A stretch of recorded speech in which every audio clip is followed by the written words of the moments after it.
이기는 방법은 단 한 가지입니다. 말입니다. 말해야 합니다. 하나님은 말씀으로 세상을 창조하셨고 하나님이 곧 말씀이라고 성경은 말씀하십니다. 그리고 성경은 믿음은 들음에서 난다고 합니다. 그래서 저는 확신이 있습니다. 이기는 방법은 말하는 것입니다. 이것 하나밖에 없습니다. 말이 사람의 마음을 바꿉니다. 법과 제도가 바뀌기 전에 사람의 마음이 바뀌어야 합니다. 당장의 작은 전투를 지는 것 같아도 길게 보고 낭망하지 말고 계속 말해야 합니다. 듣든 안 듣든 말을 해야 합니다. 글을 써야 합니다. 영상을 만들어야 합니다. 좋은 글과 영상은 공유해야 합니다. 좋은 글과 영상에 후원을 해야 합니다. 서로서로 응원하고 격려하면서 계속 해야 합니다.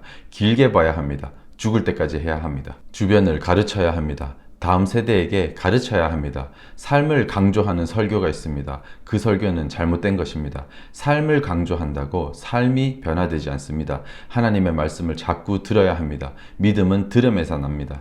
그래서 오직 말씀, 오직 믿음인 것입니다. 말씀을 듣고 믿음이 생기면 삶이 바뀌는 것입니다. 삶을 강조하는 사람들은 결국 말로 전도하는 것을 하지 말라고 하는 방향으로 말합니다. 듣는 사람들이 반감을 가진다는 논리입니다.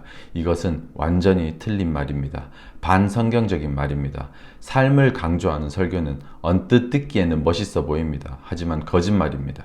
우리가 할 수 있는 것은 하나님의 말씀을 많이 듣고 믿음을 주시기를 구하는 기도밖에 없습니다. 믿음도 내 것이 아닙니다. 삶을 잘 살아야지 결심한다고 잘 살아지는 것이 아닙니다. 믿음을 주시면 그 믿음대로 사는 것입니다. 믿음과 삶은 분리될 수 없습니다. 믿음은 들음에서 납니다. 유일하게 이길 수 있는 방법은 말입니다. 말을 해야 합니다. 전파해야 합니다. 그래야 사람의 마음이 바뀝니다. 가장 중요한 것은 하나님의 말씀을 들어야 합니다. 성경을 읽어야 합니다. 하나님의 말씀인 성경을 읽어야 합니다. 하나님의 말씀으로 내 마음이 변화되어야 합니다. 하나님만 사랑하는 마음으로 변화되어야 합니다. 하나님을 예배하는 마음으로 변화되어야 합니다. 하나님을 하나님으로 인정하는 마음으로 변화되어야 합니다. 공산주의 사상을 이기는 것도 말하는 것밖에 없습니다. 이 땅에서 공산주의 사상을 몰아냅시다.